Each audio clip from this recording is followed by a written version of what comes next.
Naturals کیونکہ ایک بہت بڑے کانسیپٹ پہ ایک آئیڈیا آپ نے اندازہ لگایا ہوگا جو کل آپ کا ٹائم یہاں گزرا ہے کہ یہ دراصل اللہ کے کرم اور فضل سے اس کے بغیر ممکن نہیں بڑا کام کرنا. اور ہم یونیورسٹی آف لاہور میں بیٹھے ہوتے ہیں تو ہم اللہ پاک ریق رحمت کرے رؤوف صاحب کو سارا جاتا ہے کریڈٹ کہ میری ویسے مزے کی بات ہے ویس صاحب سے دوستی کے باوجود رؤوف صاحب سے ملاقات ہی نہیں میری اور میری ایک حسرت کہہ لیجیے وہ رہ گئی. اس دفعہ بھی عرفات میں ہم جب مغفرت کی دعا کر رہے تھے ان کے لیے تو ہم دونوں کی آنکھوں میں نمی تھی. تو یہ بڑا کام اللہ کے فضل و کرم کے بغیر ہو ہی نہیں سکتا. اور بڑے بڑے کام آپ رؤوف صاحب کی بھی سٹوری جانتے ہیں کہ وہ ایک کلریکل جاب کر رہے ہیں اور اس کے بعد قائد اعظم یونیورسٹی میں وہ جاب کرتے کرتے اور جب خواب دیکھتے ہیں یونیورسٹی کا 25 سال پہلے تو کوئی سوچ بھی نہیں سکتا کہ اتنے تھوڑے سے وسائل کے ساتھ پاکستان کی اتنی بڑی یونیورسٹی جو اس وقت رینکنگ میں نمبر 2 ہے اور تعداد میں امنگ دی ٹاپ ہے اس وقت نمبر 1 ہے تعداد میں. اور پھر اب جو کوالٹی پہ کام ہونا شروع ہے یعنی وہ آئیڈیاز ویلنس کا کانسیپٹ اور یہ جو نیا کام اسکول آف کیس اسٹڈیز سارے کام ہو رہے ہیں تو یہ کسی نے اس وقت نہیں سوچا ہوگا. لیکن کرتے کرتے کرتے آپ میں سے جو یونیورسٹی سے پڑھے ہوئے ہیں وہ بھی جانتے ہیں کہ چند سالوں میں کتنا بڑا ایک ڈفرینس اویس صاحب نے کریٹ کیا. تو یہاں جہاں موجود ہیں آپ یقین کیجئے بالکل اسی طرح یہ کہانی ہے. اور جب میں جنوری میں یہاں پر آیا پہلی دفعہ وسیم صاحب سے میری ملاقات ہوئی تو ہم نے وہ آپ نے سنا ہوگا سعیدوں نے رائیوں کی بیعت کر لی. تو ادھر اتنا ہوا یہ کہ سعیدوں نے جٹوں کی بیعت کر لی. وہ بیعت کا مطلب ہی ہے محبت سے بک جانا جی. تو وہ ادھر ہی بیٹھے بیٹھے ہم خواب ہم نے دیکھ لیا کہ کیوں نہ اس میں ہم کچھ ایڈ کریں. بیعت صرف سیدہ نہیں ہو سکتی جب نیچرلز ہم نے دیکھا تو نیچرل بذات خود ایک بہت بڑا آئیڈیا اور اس میں کریڈٹ گوز ٹو وسیم صاحب. وسیم صاحب ایک اس کے لیڈر ہیں اور سر کا جو بیک گراؤنڈ ہے سر کا 86 سول انجینئرنگ UET بیج ہے اور سر پھر NHA سرو کرتے رہے. اس کے بعد ایک کنسٹرکٹر ڈیولپر کے طور پہ سر نے گورنمنٹ کے ساتھ بہت سا کام کیا. جو لاہور میں اورنج ٹرین میٹرو ٹرین آپ دیکھ رہے ہیں وہ سر نے ساری ڈیولپ کر کے دی. 2 پیکیج 2 آؤٹ آف 4 اس میں کہہ لیجیے. اس کے بعد فیروزپور روڈ پہ کئی جگہیں ایسی ہیں سارے 5 کے 5 انٹر جتنے انٹرچینج ہیں سارے وہ سارے کے سارے وہ سر نے ڈیولپ کیے کافی سارا. تو 2018 کے بعد یہ جو آئیڈیا تھا یہ سارا ڈیولپ ہونا شروع ہوا. اور اس میں آپ کو بتاؤں کہ وہ جو ہم ڈیرن ہارڈی کا کانسیپٹ پڑھتے ہیں کمپاؤنڈ افیکٹ ہے یہ کہ بظاہر بعض اوقات چھوٹی چھوٹی چیزیں کرتے کرتے اس کے لیٹنٹ پارٹ ہوتا ہے ہڈن پارٹ جو ڈیولپ ہو رہا ہوتا ہے. بالکل اس کی مثال دی جاتی ہے بانس کے پودے کی کہ وہ شروع میں لگتا ہے یہ تو چھوٹا سا پودا ہی ہے کومپل ہے لیکن تیزی کے ساتھ جڑیں بڑھتی جاتی ہیں اور ایک دم سے پھر کیا ہوتا ہے کہ 5 سالوں کے بعد 4 سالوں کے بعد ایک تیزی کے ساتھ گروتھ ہوتی ہے اور وہ گروتھ اتنی ٹرمنڈس اتنی غیر معمولی ہوتی ہے کہ سارے حیران ہو جاتے ہیں یہ کیا ہوا ہے. کمپاؤنڈ افیکٹ یہ ہے کہ چھوٹا سا ڈومینو ایسے کر کے گرتا ہے اس سے بڑا اگلا گرتا ہے اس سے بڑا اگلا گرتا ہے لیکن اینڈ پہ شاید 27ویں کے 28ویں نمبر پہ اگر وہ گرے تو ایفل ٹاور گر سکتا ہے. کمپاؤنڈ افیکٹ یہ ہوتا ہے کہ وہ خدا نہ خواستہ آج ایک جو الائیڈ ہاسپٹل میں اس وقت 12:15 پہ ہارٹ اٹیک ہو کے کوئی ایڈمٹ ہوا ہے پیچھے 15 سال کی محنت ہے 15 سال کے گولڈ لیف سگریٹ وہ 15 سال کی محنت کے بعد ایک کمپاؤنڈ کرائسس کریٹ ہو گیا. حادثہ ایک دم نہیں ہوتا یہ بھی کمپاؤنڈ افیکٹ ہے. کوئی اللہ ایک دم جی بھاگ لگا دیتا ہے یہ بھی کمپاؤنڈ افیکٹ ہے. یہ جو بڑوں کی دعائیں چل رہی ہوتی ہیں اور کسی اور زمانے میں جا کے کسی کو نفع دیتی ہیں یہ بھی کمپاؤنڈ افیکٹ ہے. قرآن پاک نے اس کمپاؤنڈ افیکٹ کو بتایا کہ ایک دانہ ہے اس میں سے ایک پودا ہے ایک بالی ہے ایک بالی میں درجنوں دانے ہیں. پھر اگر آپ اس کمپاؤنڈ افیکٹ کو دیکھو تو وہ کرتے کرتے ایک دانے سے پوری نسل ہے. ہم ایک فرد ہیں پیچھے چلتے چلتے بابا آدم ہے اور اس کے بعد دیکھو کہاں میرے والد صاحب پیشن دسن لگے جی کہ جیڑا ساڈا پردادا ہے جو او دے ساریاں نسلاں سی کڈی ہے نا تے او تقریباً 250 بندہ یعنی پردادے پہ کھڑے ہو کے سوچیں تو آپ کو 250 بندہ ہوں گے اس وقت. تو یہ نیچرلز کو جب میں نے دیکھا تو یہاں وہی میں نے برکت دیکھی جو UL میں تھی وہی برکت دیکھی جو برکت والی جگہوں پہ ہوتی ہے وہی برکت دیکھی جس کا میں تذکرہ بھی کر رہا تھا درجن 13. ہر وہ بندہ ترقی کر جاتا ہے جو کلو کو 1.25 کلو کر کے دیتا جو 12 کی بجائے 13 درجن کر دیتا جو کوئی ویلیو ایڈ کر دیتا جو سوچتا ہے اپنے ذاتی نفع اور نقصان سے اوپر جا کے کہ کچھ ایسا ہو جو عام نہ ہو کچھ مختلف ہو. تو یہ خوبیاں میں نے وسیم صاحب میں دیکھی اور وسیم صاحب آپ کے ساتھ یہ سارے بات چیت کرنا چاہیں گے. یہ جو سارا کانسیپٹ تھا نیچرلز کا کیونکہ یہ کوئی روٹین کلب نہیں ہے یہ ویسا کلب نہیں جیسے پہلے کلبز ہم دیکھتے ہیں.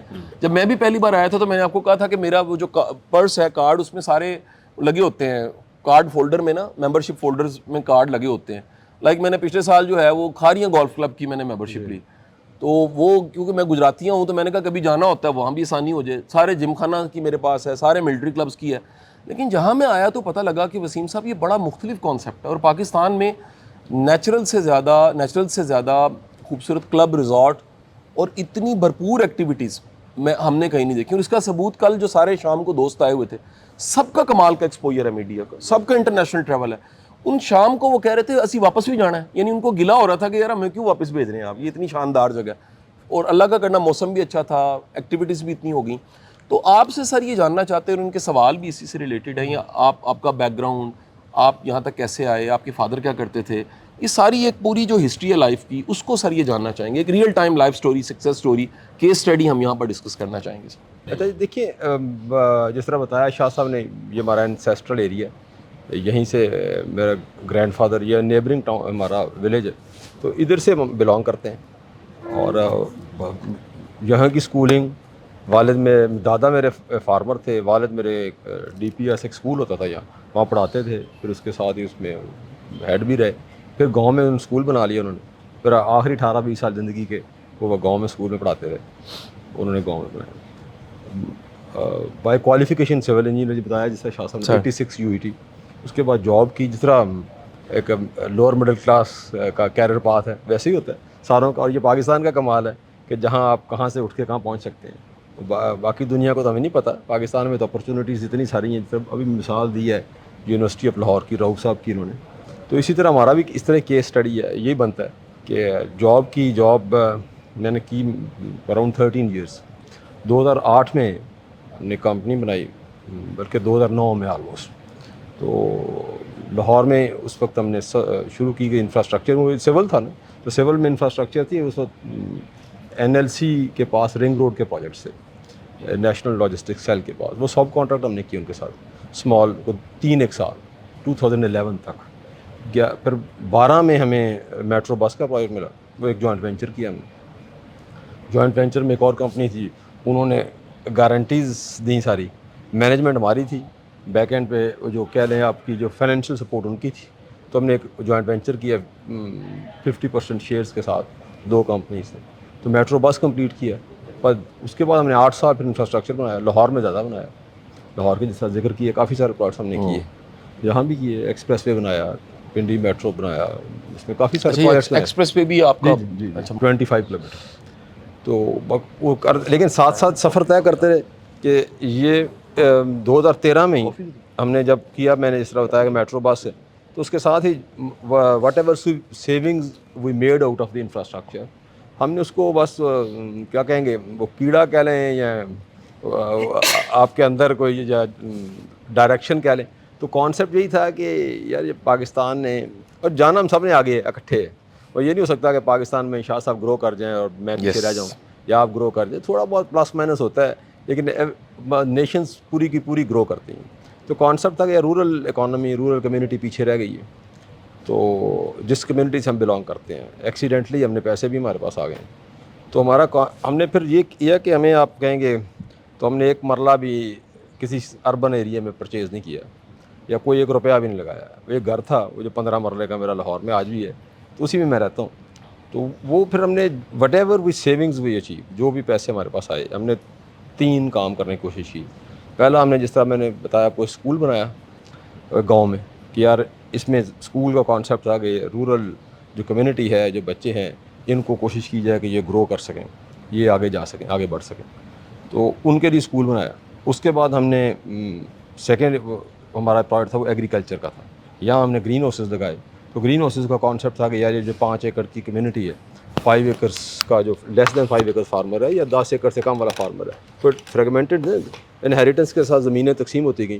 تو جو اسمال لینڈ ہولڈنگ ہے, ان اسمال لینڈ ہولڈرس کے لیے ہم کیا کر سکتے ہیں. تو پھر یہاں ہم نے گرین ہاؤسز لگائے. کانسیپٹ تھا کہ انطالیہ سے لائے, کہ نالج لاتے ہیں اس پہ ایگریکلچر میں.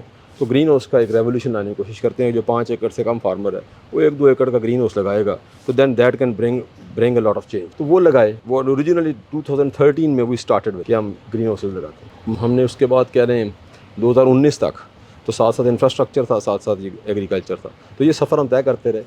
نالج نام کی جو چیز ہے وہ بہت کم ہے. دیکھیں گرین ہاؤسز چونکہ پاکستان میں لگے نہیں ہیں, تو ایگریکلچر میں نالج تھا نہیں, اور ایگریکلچر اسٹینڈ الون پہ کر نہیں سکتا تھا, اس کے ساتھ انجینئرنگ انوالو تھی, اس کا بزنس ماڈل انوالو تھا. تو وہ ساری چیزیں ہم نے, we keep on learning with time, اور وی اسٹل لرننگ. اگر آپ پوچھتے ہیں, ہاں ہمارے پرائورٹی پہ تو وہی پروجیکٹ ہے کہ وہ کس طریقے سے جو 50 لاکھ فارمر ہے, جو 5 ایکڑ سے کم ہے, اس کی لائف کیسے چینج آتا ہے, اس کی لائف میں چینج کیسے آ سکتا ہے. تو this was the original concept of this of buying this land, اور اس کو گرو کرنے کے پیچھے. تو وہ سفر چل رہا تھا. تو اس کے ساتھ پھر ہم نے 2019 میں اس کو ڈائیورسیفائی کرنے کی پلان کیا. اس کو کمرشل بھی کرنا تھا. جو R&D کی, there is a lot of cost involved in the R&D. تو جتنے کی یہ زمین تھی, اس سے میرا خیال ہے شاید ہمیں کوئی 5-6 گنا زیادہ R&D کی کاسٹ تھی ہماری, جو لاسٹ 10 ایئرس کی تھی. تو ہم نے اس کے بعد اس کو کوشش کی کہ 2021 میں ڈائیورسیفائی کریں. ایک کلب پلان کیا کہ یار اس کو ایگریکلچر کو اٹریکٹیو بھی کیا جائے for the people to come in. یہ دیکھیں, یہ جو اوریجنل کانسیپٹ تھا کہ اسمال فارمز کریٹ کرتے ہیں, واٹر فرنٹ فارمز دیتے ہیں, تو اسمالر فارمز, اور اس کی ہم فرٹیگیشن سسٹم ہمارا ہوگا, لیبر ہمارے پاس ٹرینڈ ہے, ارد گرد کے جو لوگ ہیں, لڑکیاں لڑکے, یہ ٹرینڈ ہیں, یہ 200-250 ورکر ہے جو کام کرتا تھا. اور جب وہ سارے کا سارا, تو ہم اسمال فارمز کریٹ کرتے ہیں. لوگوں کے پاس لا میں آپشن ہے کہ 30% کورڈ ایریا پہ they can build and the rest they have to farm. تو وہ اسی کانسیپٹ میں ہم نے کہا کہ واٹر فرنٹ دیتے ہیں, اس میں فش پونڈز بنا دیں گے, اور ساتھ آرچرڈس اور گرین ہاؤس اور open farming whatever they like. تو اور اس کے اندر 30% ایریا پہ دے کین کنسٹرکٹ. تو یہ بزنس ماڈل بھی بنایا, اور اس بزنس ماڈل پہ کھڑا کیا. اور سینٹر میں ہم نے کہا ایک کلب اینڈ ریزورٹ دیں گے. اسٹارٹ کیا ہم نے 25 ایکڑ سے. وہ پھر ہم نے جب اس کو ڈگ کیا 2021 کے بعد, پھر ہم نے ڈیزائن کیا, نے جب چلے 2023 میں ہم نے اپروول ملی ہمیں. تو وہ ہم نے اس کو کہہ لیں کہ آلموسٹ اب 100 ایکڑ تک تقریباً ہم لے جا چکے ہیں یا لے جا رہے ہیں. تو اس میں ہم نے گولف بعد میں ایڈ کیا. ہمارا خیال تھا جب ہم بناتے ہیں تو گولف بھی چاہیے. پھر ہمارا خیال تھا جب بچوں کے لیے تو واٹر سپورٹس چاہیے, پھر ایڈونچر سپورٹس چاہیے, پھر ہمیں ہارس رائڈنگ چاہیے. اچھا یہ پھر ویلنس چاہیے میڈیٹیشن کے لیے. تو آپ when you are in stress, تو اسٹریس ریلیز کرنا ہے تو آپ کو میڈیٹیشن, ویلنس اور مسلز ریلیکس کرنے ہیں, تو اس کے لیے چاہیے. اور میڈیٹیشن مینٹلی بھی ہے, فزیکلی بھی ہے. اچھا پھر وہ چیزیں we keep on adding all those, یہ ہم نے پھر وقت کے ساتھ ساتھ ایڈ کیا. پھر ہمارا خیال تھا اب چونکہ پھر ہم نے کہا اس میں کلب سویٹس بھی ہونے چاہیے, تاکہ جو لوگ آئیں تو وہ ٹھہر بھی سکیں, ان کو شام کو واپس جانا نہ ہو, تو دے کین اسٹے ہیئر. تو اس سے بزنس ماڈل بنتا رہا, کہ بزنس ماڈل بھی بن گیا. نہیں, ایگریکلچر پہ پریشر بھی کم ہوا, تو ہمارے پاس وی ڈو ہیو, ہمارے پاس جو فائنینشیل کوشن ہے, we have been able to create financial cushion کہ جو ہم ایگریکلچر پہ لگا سکیں. تو پھر ایگریکلچر کو بھی ہم نے اب ایکسپینڈ کرنے کی کوشش کر رہے ہیں, تاکہ ہم اس کو پورا نالج سٹی کی بیس ڈیولپ کریں. کیونکہ جو دیکھیں, جب میں نے ڈیزائن کرنے گیا, یعنی جب میں نے ایگریکلچر چلانے گیا, تو میں لیا تو ٹرکش سے تھا, پھر میں ڈچ کے پاس گیا. تو ڈچ کا دیکھیں 126 ارب یورو کی ایکسپورٹ ہے, 125-26 کی. اور میرا خیال ہے ہماری ایک تحصیل سے شاید تھوڑی بڑی اوپر نیچے ان کے پاس زمین ہوگی ایگریکلچر کے لیے.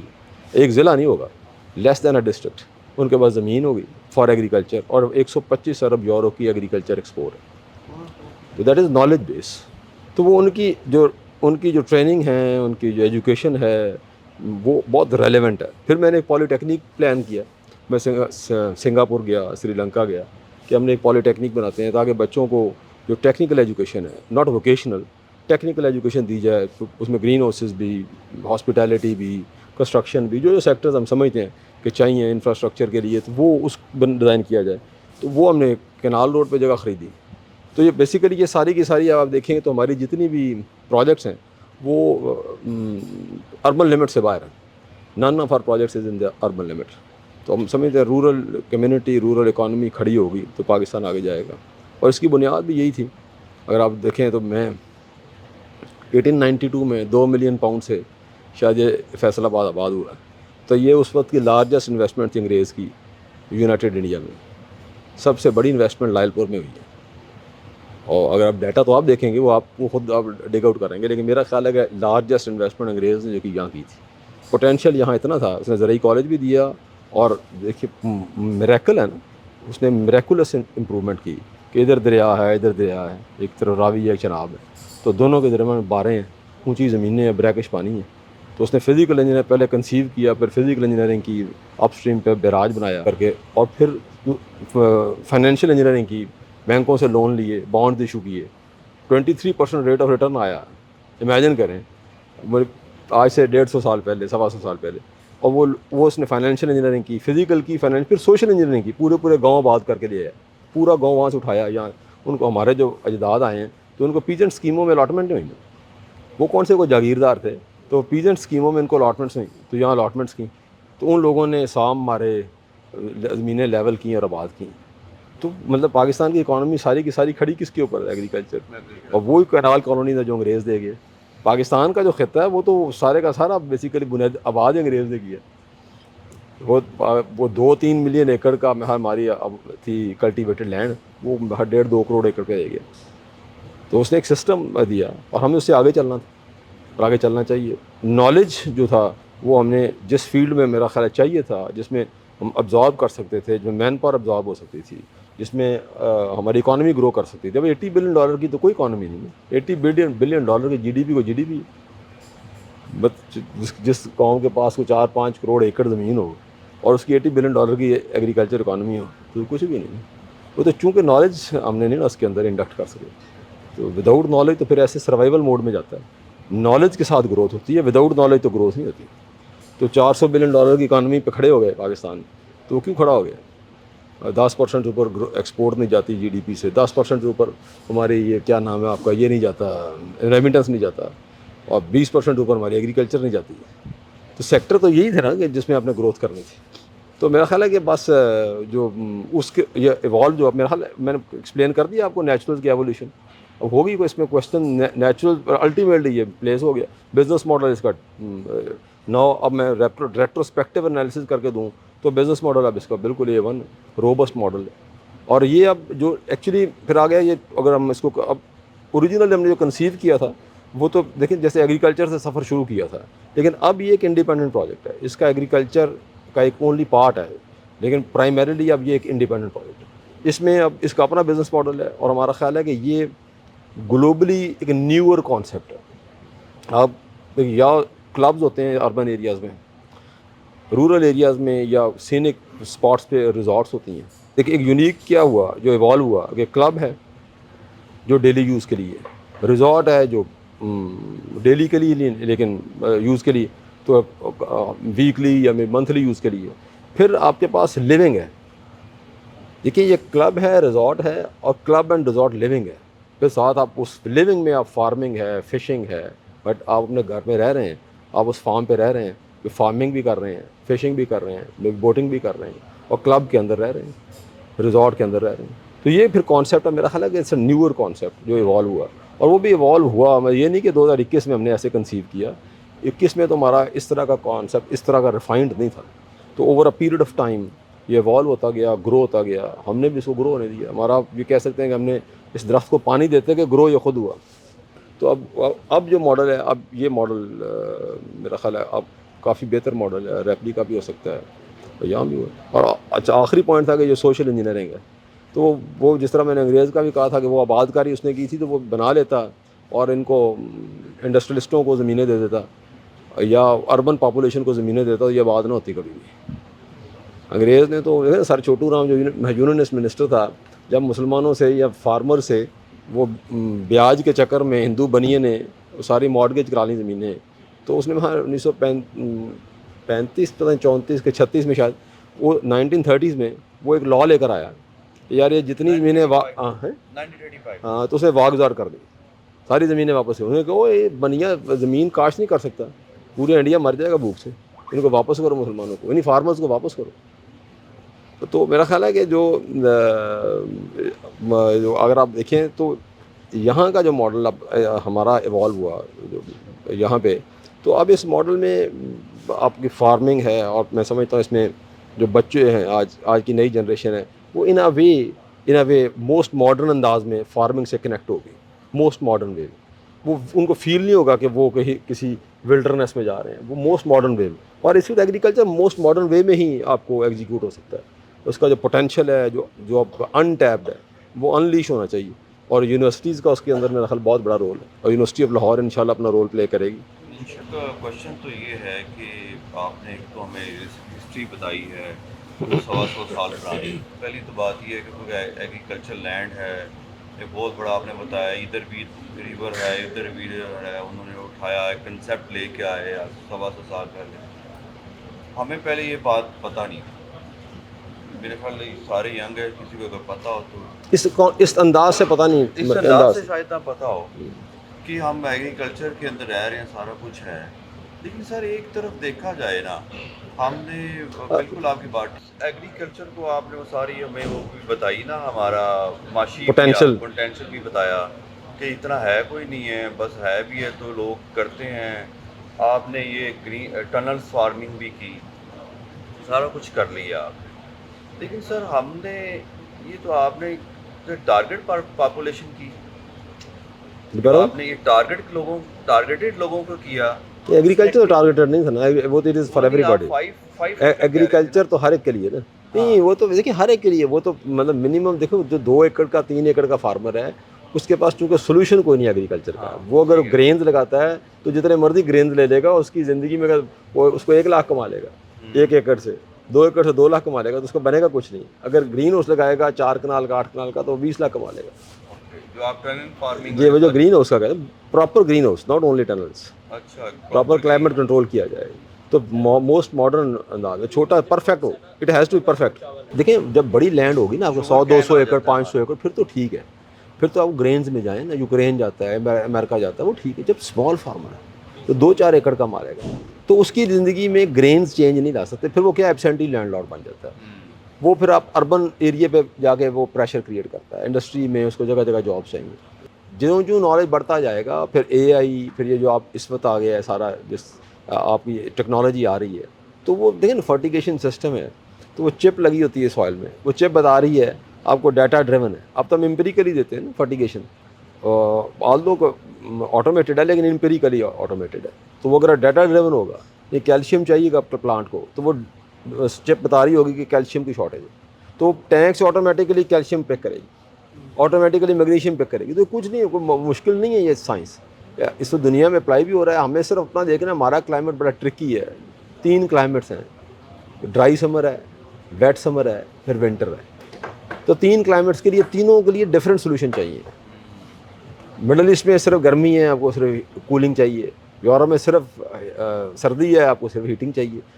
میڈیٹرینین میں آپ کو صرف وینٹیلیشن چاہیے. یہاں تینوں چاہیے، وینٹیلیشن بھی چاہیے، ہیٹنگ بھی چاہیے، کولنگ بھی چاہیے. تو بزنس ماڈل آپ کا بڑا ٹف ہے. تو یو ہیو ٹو، تو یہ ہر ایک کا اپنا چیلنج ہے، ہر ایک کا اپنا چیلنج ہے. بھائی آپ ایڈیبل آئل ہے، آپ $5 ارب کا امپورٹ کرتے ہیں، تو ہم سے سویا بین نہیں لگا. ہم کہتے ہیں ایڈیبل آئل، بھائی یہ جو مرضی تقریر کرتے ہیں نا، ایڈیبل آئل نہیں بڑھ سکتا. لیٹ می چیلنج، نہیں بڑھ سکتا، کم ہوگا، کیونکہ وہ کراپ کانفلکٹ میں ہے. آپ کے پاس سن فلاور ہے یا کینولا ہے، تو وہ دونوں لگتے ہیں سردیوں میں. جب وہ لگتے ہیں تو وہ ویٹ کے ساتھ کانفلکٹ میں ہے. تو فارمر ویٹ لگائے گا کہ ان کو لگائے گا؟ فارمر ویٹ لگائے گا. جہاں اس کے پاس نہیں ہوگی جگہ پانی شانی تو وہ لگائے گا، ان کو لگا دے گا. تو وہ اب یہ کبھی بھی نہیں بڑھنا ہے. یا تو آپ ویٹ کو، میں سمپل مثال دیتا ہوں نا، آپ ملیٹ کو پروموٹ کر دیں، انڈیا کر رہا ہے. ملیٹ کیا ہے؟ رینی سیزن کی کراپ ہے. باجرا، آپ کہیں یار ویٹ کے اندر باجرا 50% مکس ہوگا، تو 50% آپ کا جو ایریا ہے کراپ کا وہ بچتا ہے، تو اس کے اندر کینولا لگ سکتا ہے. تو یہ انٹرونشن ہے نا جو، اور ہمیں وائس کریٹ کرنا چاہیے، ہمیں ڈیبیٹ کرنی چاہیے، انٹلیکچوئل ڈسکورس کرنا چاہیے. میں ایک پرپوزل دے رہا ہوں، may be wrong, let the experts reply and the nation is to جج. کے بعد میں وزن ہے. میں اب گھر میں کھاتا ہوں تو میں ویٹ بہت کم کھاتا ہوں، گلوٹن کا بھی ایشو ہے، تو میں زیادہ لیتا ہوں، میں باجرا کھاتا ہوں. تو باجرے کے ساتھ میں تھوڑا بہت جو مکس کر لیتا ہوں. تو میرا پہلا کہتا کوک کہ جی وہ روٹی نہیں بنتی، اب بن جاتی ہے. اب باجرا بالکل نان جی ایم او ہے، کسی قسم کی ماڈیفکیشن نہیں ہے. ہمارے گرینڈ پیرنٹس یہی کھاتے تھے، ویٹ تو نہ ہونے کے برابر تھی. تو یہ تو میکسی پاک آئی، جب وہ بھی یو ریسرچ میں فیصلہ آباد میں آئی، یہیں پروفیسر میکسی نے ریسرچ کی، 8-10 منتھ سے وہ لے گئے 50-60 منتھ. اچھا اب یہ جو دیکھیں پھر اب ہر سیکٹر کی ایک، ہر سیکٹر کو وی نیڈ ٹو پروموٹ. اچھا جو نگیٹیوٹی ہے نا قوم کے اندر، we need to fight it back. جو بچوں کے اب $130 ارب کے قرضے ہیں، تو ہم سمجھتے ہیں اگر $130 ارب لوگ کھا گئے ہیں، بھائی $400 ارب کی اکانومی ہے، ٹٹلی بٹلی اکانومی ہے. بھائی اس اکانومی کو آپ نے $1 ٹریلین پہ کیسے لے جانا ہے؟ ڈبیٹ اس پہ ہمیں کرنی چاہیے. اسی ڈبیٹ ہے وہ کھا گیا، وہ کھا گیا، وہ کھا گیا، عمران خان کھا گیا، زرداری کھا گیا، نواز شریف کھا، وہ کی کھا گئی یار، انہوں نے کی کھا لینا انہوں نے. ٹھیک ہے، تو وہ we need to create wealth. ہمیں اپنے بچوں میں یہ ویلتھ کریشن ادھر جانا چاہیے. میں پھر مثال ہے، ڈیٹا ہو سکتا ہے غلط ہوئے لیکن ملتا جلتا ہوگا. ਪਰ ਨਿੰਮਕੋ ਬਣਾਉਣ ਵਾਲੀ ਇੰਡੀਆ ਦੀ ਕੰਪਨੀ $32 ਅਰਬ ਦੀ ਬਣ ਗਈ। ਨਿੰਮਕੋ ਬਣਾਉਂਦਾ ਹੈ ਹਲਦੀਰਾਮ ਹਾਂ ਹਲਦੀਰਾਮ, ਉਹ $32 ਅਰਬ ਦੀ ਕੰਪਨੀ, ਸਾਡੀ $5 ਅਰਬ ਦਾ ਮਨਸ਼ਾ ਗਰੀਬ ਤੇ ਪੂਰੀ ਕੌਮ ਗਾਲਾਂ ਕੱਢਦੀ, ਖਰੇ ਸਾਡੇ ਪੈਸੇ ਖਾ ਗਏ। ਇਹੀ ਹੈ ਨਾ ਉਹ ਵਿਚਾਰੇ ਦੇ ਤੇ ਉਸ ਬੰਦੇ ਨੇ ਕਮਾਲ ਕਰ ਦਿੱਤੀ। ਔਰ ਆਪ 1 ਲੱਖ ਬੰਦੇ ਦਾ EMPLOYER ਹੈ ਤੇ ਪੂਰੀ ਕੌਮ ਸਮਝੋ ਉਹਦੇ ਲਈ ਇੱਕ ਸਿੰਬਲ ਹੈ ਕਿ ਯਾਰ ਇੱਕ ਨਫ਼ਰਤ ਦਾ ਸਿੰਬਲ ਹੈ, ਐਕਸਪਲੋਇਟੇਸ਼ਨ ਦਾ ਸਿੰਬਲ गवर्नमेंट वही चलाता है। ਹੈ। ਹਾਂ ਐਕਸਪਲੋਇਟੇਸ਼ਨ ਦਾ, ਉਹ ਪਤਾ ਨਹੀਂ ਵਿਚਾਰਾ ਕਿਵੇਂ ਉਹ ਆਪਣੀ ਜਾਨ ਛੁਡਾ ਕੇ ਕਾਰੋਬਾਰ ਕਰਦਾ। ਬੜਾ ਮੁਸ਼ਕਿਲ। ਮੈਂ ਮਿਸਾਲ ਤੁਹਾਨੂੰ ਦਿੰਦਾ ਕਿ ਇੱਕ ਜੱਟ ਸੀ ਨਾ, ਉਹਦੇ ਡੇਰੇ ਤੇ ਜਦੋਂ ਤੁਸੀਂ ਕਹੋ ਇੱਕ ਉਹਦੇ ਡੇਰੇ ਤੇ मझ सी, कट्टा सी, जाट नहीं गाँव में, तो उसके डेरे पे एक भैंस थी और कट्टा। अच्छा उन्हें जट ने रात में जाना घर तो उन्हें डेरे तो वो मझ भी बांध देनी। मिसाल तो सुनी नहीं, मैं थोड़ा इंटरप्रटेशन दस देना, मैं साल तुसीं लैनी मेरी। अच्छा वो उन्हें चले जाना तो कट्टा दूर बनिया होना तो बांदर भी सी उस डेरे ते, तो बंदर ने की करना कि वो मिल्किंग करनी मझ दी तो सवेरे ना कट्टे के मूँह देते थोड़ा दुध मल देना। जट ने सवेरे आना तो उन्हें ना कट्टे नूं कुटना कि तू दुध पी गया, हाँ ये नहीं वेखना बन्ने बेचारा। अच्छा उन्हें हुण देखो you need to determine where who is the monkey. अच्छा वो कट्टा जिहड़ा ना कदी फौज हुंदी है, वो कट्टा कदी पॉलिटिशियन हुंदा है। असीं पूरी कौम जिहड़ी जट कौम मतलब अकल तुआरी, अच्छा वो जट है ना वो कट्टे नूं कुटण डिया हुंदा, यानी या फौज नूं गालां कढदा है या वो पॉलिटिशियन नूं गालां कढदा है। अच्छा हुण असल बंदर लभना तुहानूं, वो तुहानूं भी नहीं लभना, ये भी मैं तुहानूं दस दिंदा। तुसीं सारे इन्ने एक्सपर्ट बैठे हो, ਹੁਣ ਮੰਕੀ ਹਰ ਇੱਕ ਨੇ ਆਪਣਾ ਆਪਣਾ ਸੋਚਿਆ ਕਿ ਮੱਝ ਜਿਹੜੀ ਪਾਕਿਸਤਾਨ ਹੈ। ਐਵੇਂ ਵੀ ਤੁਹਾਨੂੰ ਮਸਲਾ ਹੈ ਤੁਹਾਨੂੰ ਪੇਸ਼ ਕਰ ਦਿੰਦੇ ਹਾਂ, ਅਸੀਂ ਵੀ ਤੁਹਾਨੂੰ ਥਿਊਰੀ ਦਿੰਦੇ ਹਾਂ। ਹੁਣ ਉਹ you need to find out, ਹਰ ਇੱਕ ਦਾ ਆਪਣਾ ਬੰਦਰ ਹੈ, ਹਰ ਇੱਕ ਦੀ ਜ਼ੇਨ 'ਚ ਆਪਣਾ ਬੰਦਰ ਹੈ। ਤੁਹਾਡੇ ਜ਼ੇਨ 'ਚ ਆਪਣਾ ਬੰਦਰ ਹੈ, ਤੁਸੀਂ ਸਮਝਦੇ ਹੋ ਕਿ ਬੰਦਰ ਜਿਹੜਾ ਫੌਜ ਹੈ, ਤੁਸੀਂ ਸਮਝਦੇ ਹੋ ਬੰਦਰ ਜਿਹੜਾ ਉਹ ਬਿਊਰੋਕਰੈਟ ਹੈ, ਤੁਸੀਂ ਸਮਝਦੇ ਹੋ ਬੰਦਰ politician.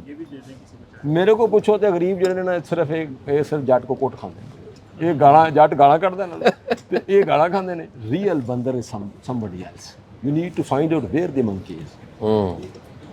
Maybe inefficiency, maybe nalaiki, maybe small public servant, ਜਿਹੜਾ lower grade ਦੇ ਆ, maybe you ਇਹ ਹੁਣ ਹਰ ਇੱਕ ਲਈ monkey is somebody else। ਅਸੀਂ ਸਾਰੇ ਜਿਹੜੇ ਤਕਰੀਰਾਂ ਕਰਨ ਵਾਲੇ ਨਾ, ਅਸੀਂ ਪੈਸੇ ਐਗਰੀਕਲਚਰ ਤੋਂ ਨਹੀਂ ਕਮਾਏ। ਲੱਭੋ ਬੰਦਾ ਉਹ ਜਿਹੜਾ ਐਗਰੀਕਲਚਰ ਤੋਂ ਪੈਸੇ ਕਮਾਏ। ਅਸੀਂ ਸਾਰੇ फार्मर नहीं है, अगे उन तो पूरी गल कर लो, ਅਸੀਂ ਸਾਰੇ जंगी तरीन हुई हैं। अच्छा चलो अब चंदा मैं लगाने की बात कर रहा हूँ कि देखिए आपके पास मौका था, आपके पास उस हिसाब से वसाइल एक टाइम पे बिल्ड हो चुके थे कि आप बाहर जा सकते थे, मशीनरीज रिसर्च इन पे काम कर सकते थे जो पाकिस्तान में नहीं अवेलेबल। आप ला भी सकते थे उन मशीनरीज को, जैसे अभी आप बता रहे थे फीचर्स हैं, सारी चीज़ें हैं, लेकिन एक आम फार्मर के लिए वो नहीं है। उसके लिए जब अपॉर्चुनिटीज़ नहीं है 2, 3, 4, 5 एकड़ वाले के लिए, वो अपनी गंदम से हट ही नहीं सकता। एक साल उसकी गंदम अगर गिर गई है ना तो वो तो बेचारा 2 साल पीछे चला गया। उसके लिए गवर्नमेंट्स क्या करती है कि 1 एकड़ पे इतनी सब्सिडी दे दी उसको टेक आउट। नहीं आप पूरा सवाल करें, मैं रेडी टू रिप्लाई। अब उसमें गवर्नमेंट के ऐसे क्या इनिशिएटिव्स हैं इससे हट के 4, 5, 6 एकड़ के लिए, क्योंकि मेजोरिटी हमारे पास एग्रीकल्चर के यही है, 2 एकड़ वाले, 4 एकड़ वाले, 5। आप कहते हैं गवर्नमेंट का क्या इनिशिएटिव है इसके लिए? क्या एक कोई गल है, मैंने पूछा नैशनल बैंक के प्रेजिडेंट ने, मैं क्या मॉडल तू बना ला, मैं मॉडल सजैसट किया है। उन्हें क्या, मैं क्या गल सुन मेरी, देखिए एक ही है, असी यूनिवर्सिटियाँ बनाई हैं एग्रीकल्चर में जो ग्रेजुएट कर रहे हैं, वो हैं जिन्होंने ਪੈਸਟੀਸਾਈਡ ਕੰਪਨੀਆਂ ਦੇ ਮੁਲਾਜ਼ਮ ਬਣਾਤੇ। ਬਿਲਕੁਲ ਫਾਰਮਰ ਤੇ ਕੋਈ ਨਹੀਂ ਬਣਾਇਆ। ਹੁਣ ਤੁਸੀਂ ਕਹੋ ਐਗਰੀਕਲਚਰ ਯੂਨੀਵਰਸਿਟੀ 'ਚ ਮੁੰਡਾ ਪੜ੍ਹਦਾ ਜਾਂ ਕੁੜੀ ਪੜ੍ਹਦੀ ਹੈ, ਉਹ ਪਿੰਡ ਦੀ ਵਿਲਡਰਨੈਸ 'ਚ ਕੰਮ ਕਰੇ, ਉਹ ਪਿੰਡ ਦੀ ਵਿਲਡਰਨੈਸ ਜਾ ਕੇ ਕੰਮ ਨਹੀਂ ਕਰੇਗਾ। ਇਹ ਗੱਲ ਤੇ ਸਮਝੋ ਜ਼ਰਾ। हाँ अच्छा ਹੁਣ ਸੁਣਿਓ ਗੱਲ, ਹੁਣ ਜਿਹੜੀ ਤੁਸੀਂ ਗੱਲ ਕਰਦੇ ਪਏ, अच्छा वो देखिए बुनियादी तौर पर मैंने आपको जो सजेस्ट कर रहा हूँ, देखिए ये अब वेयर टू स्टार्ट फ्रॉम। ठीक है, आपका सवाल है कि स्मॉल फार्मर्स के लिए देखिए जो आप मर्जी कर रहे हैं, स्मॉल फार्मर जो है जिसकी होल्डिंग कम है 2-3 एकड़ की, पहली चीज़ तो सबसे ज़्यादा उसका लड़का लड़की जो नौजवान है ना, उसका ये ट्रस्ट होना चाहिए कि मैंने एग्रीकल्चर में कुछ करना है। ठीक है, अगर करना है तो उसको नॉलेज चाहिए, उसको नॉलेज चाहिए। नॉलेज आएगा ना तो इन्वेस्टमेंट आप मुझे अब मैं आपको गारंटी करता हूँ, अगर somebody has the ability to run this greenhouses, तो मैं अपना सिंपल मिसाल देता हूँ। मैं छोटी सी अपना सेटअप की बात कर रहा हूँ। हमारे लिए 10-15 लाख रुपये तनख्वाह देना कौन सा काम? आप ज़रा पहले पॉइंट समझिएगा। अगर वो हमारा इतना बड़ा सेटअप चला दे, अब वो एक्सपर्टीज़ नहीं है। सबसे प्रॉब्लम समझिए नॉलेज का एग्रीकल्चर में। अब जहाँ से भी आपने लाना है तो आपको रेलेवेंट नॉलेज चाहिए, और वो होगा हिट एंड ट्रायल से, कहीं से इंपोर्ट नहीं होगा, तो वो हिट एंड ट्रायल से होगा। तो मैं समझता हूँ कि 2 कनाल में इंपॉर्टेंट तो ये है कि वो पहले तो आप کریں کہ جو ایگریکلچر ہے یا لینڈ ایگریکلچر ہے، یہ 2 ایکڑ ہے، 4 ایکڑ ہے، 10 ایکڑ ہے، اس کے اندر ٹرسٹ کیسے کریٹ ہونا ہے؟ اچھا وہ ٹرسٹ کیسے کریٹ ہونا ہے کہ وہ آپ کا ویژن کلیئر ہوگا میں نے کرنا یہ ہے. جس طرح وہ کمالیہ کی مثال ہونے دی. اب کمالیہ میں وہ چھوٹی چھوٹی ٹنل لگائیں ان لوگوں نے، اور اسمال ٹنلز کے ساتھ وہ اپنی لائف ان کی بالکل بہت بڑی چینج ہے. اب کمالیہ کو اسٹڈی کریں نا، کمالیہ کو کیس اسٹڈی کے طور پہ چکر لگائیں، بہت معمولی سی انویسٹمنٹ کے ساتھ انہوں نے بہت بڑی چینج لے کر آئے. اسٹیٹ تو اریگیشن سسٹم بھی دیتی ہے لیکن لگتا نہیں، اسے چلتا نہیں. اسٹیٹ تو اب وہ دوسری بھی کر دے گی، وہ کیا نام ہے، ٹنل کے لیے فنڈنگ بھی کر دے گی، تو اتنا ایشو نہیں ہے. پرووائڈیڈ کہ ہم یہ پرائورٹی پہ تو لائیں بچوں کی کہ جی ہم نے یہ کرنا ہے. ایگریکلچر تو پرائورٹی پہ نہیں ہے ہماری. ایگریکلچر پریکٹس کیسے کرنی ہے. اب اسٹیٹ لیول پہ ہم کہتے ہیں باقی آ گیا کہ دیکھیں اسٹیٹ کو کیا کرنا چاہیے، وہ تو بہت کچھ ہے. اگر اسٹیٹ کو اب کہتے ہیں کرنا کیا چاہیے، وہ تو اسٹیٹ تو بہت کچھ کر سکتی ہے. میں سمپل کہتا ہوں، گورے نے کمانڈ ایریا بڑھایا، آپ کمانڈ ایریا بڑھا دیں. آپ کو اگر 3 کروڑ ایکڑ پہ اب آپ یہاں ہاؤسنگ اسکیم بن گئی ہے، سپوز انڈسٹری لگ گئی ہے، تو اس کا پانی کاٹ کے اس کا irrigation water must be disconnected. اب ڈی ایچ اے کا کسی نے کاٹا آج تک؟ یا بیریا ٹاؤن کا کاٹا ہے، یا ایون گلبرگ کا بھی نہیں کاٹا ہوگا. تو آپ کا وہ پانی تو ختم ہونا تھا نا. جہاں اربن پاپولیشن ڈیولپ ہو گئی ہے، یونیورسٹی آف لاہور کا بھی ہوئے گا تاڑے کو پانی. پھر اب یہاں کا مطلب آپ پوائنٹ سمجھے کہ جو پانی ہے، where water flows food grows, پرانا مار ہے، ویئر واٹر. یہاں ایگریکلچر لینڈ نہیں تھی یہ. ارے آپ نے کہا تھا یہ زرعی زمینیں نہیں تھیں، یہ تو ساری باریں تھیں بے آباد. میں نے بتایا کہ دریا کے ساتھ صرف 2-2 کلومیٹر کے پارٹ پہ، 3-3 کلومیٹر کے پارٹ پہ زمینیں زرعی تھیں. یہ بریکش پانی تھا نیچے، اونچی زمینیں تھیں، ادھر تو کوئی زراعت نہیں ہوتی تھی. یہ تو انگریز نے زراعت شروع کی ہے 125 سال پہلے، کروائی ادھر. وہ ادھر سے ایسٹ پنجاب سے اور ادھر سے لوگوں کو لے کر آیا اور یہاں الاٹمنٹیں کی. تو ایگریکلچر تو پہلا تھا اسٹیٹ کا کام ہے کہ اس کو کمانڈ ایریا بڑھنا ہے. پھر میں تو ایک ہی کام کہوں گا، اسٹیٹ کا تو اپنی جگہ کام ہے نا، وہ اسٹیٹ نے جو کرنا ہے وہ تو ڈبیٹ علیحدہ کر لیں گے. لیکن جو یوتھ ہے اس کو صرف نالج چاہیے.